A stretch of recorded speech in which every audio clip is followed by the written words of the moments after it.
Welcome to the kitchen with the Colin Campbell Center for Nutrition Studies. My name is Dr. Evelise Capó, and today we're talking about how to cook beans from scratch.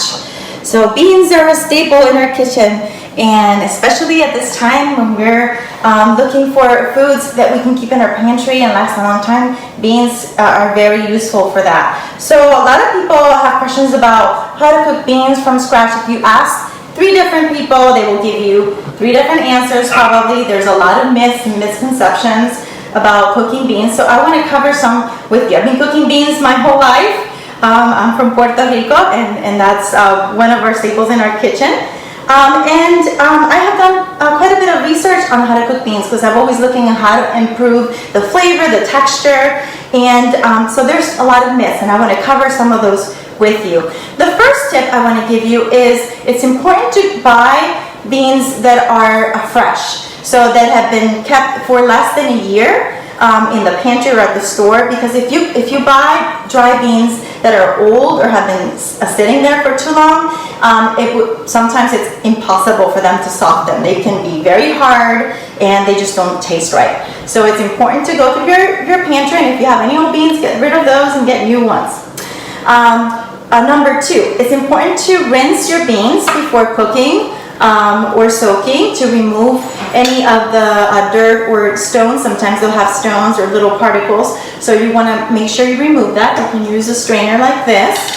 And then there's the question about to soak or not to soak the beans. And a lot of people swear by soaking their beans, saying that it makes them more digestible, and that's more of a personal choice.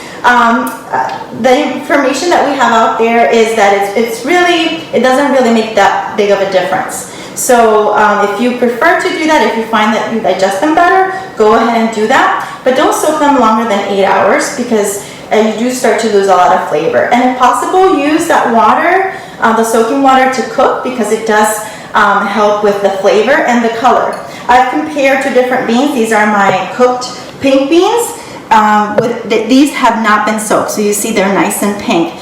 If you soak them, they'll be a little bit paler and not as flavorful. So, some people believe that if you soak, you help to break down the complex sugars that makes them indigestible or hard to digest. So, again, that's a culinary preference, but there's no scientific evidence out there that we have seen to support that. So I don't soak my beans for the most part.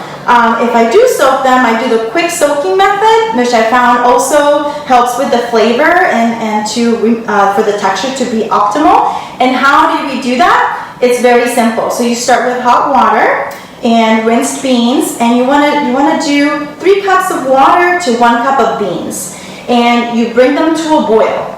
And after 2 to 3 minutes, you turn off the stove, the beans, you cover them, and you keep them covered for about an hour, and then they're ready to cook. Now when you're cooking them, you can add some bay leaves, which helps with also the digestion, but also a lot of flavor. You can add oregano, dried oregano, thyme, rosemary, any herbs of choice. You can also add some garlic, onions.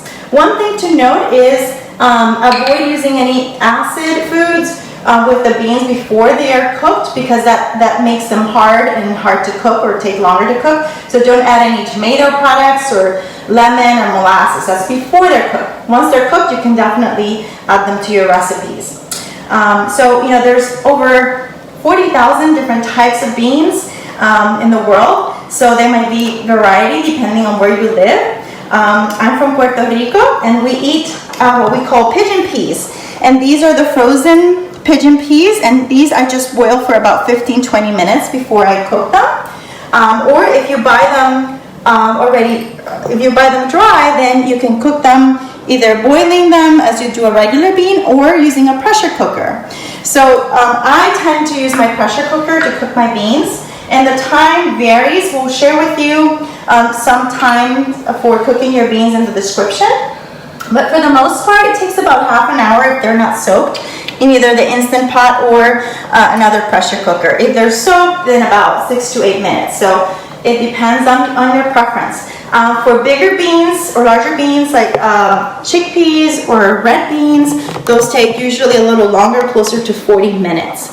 Other beans that are tender, such as the black-eyed peas, those take a short amount of time to cook, so don't really soak these, or they'll just get really mushy. So you don't want to cook these for too long.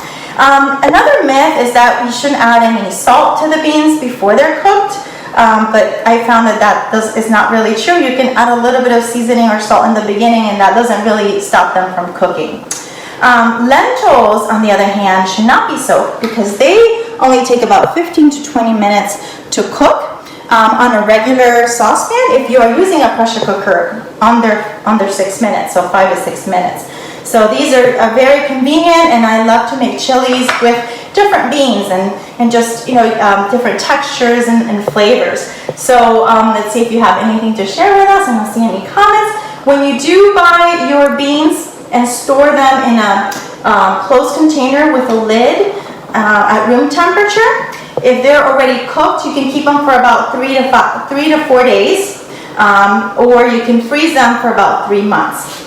So, all of these tips and ideas hopefully will make your dishes more flavorful and your experience in the kitchen a much enjoyable one. So thank you for joining us, and until next time.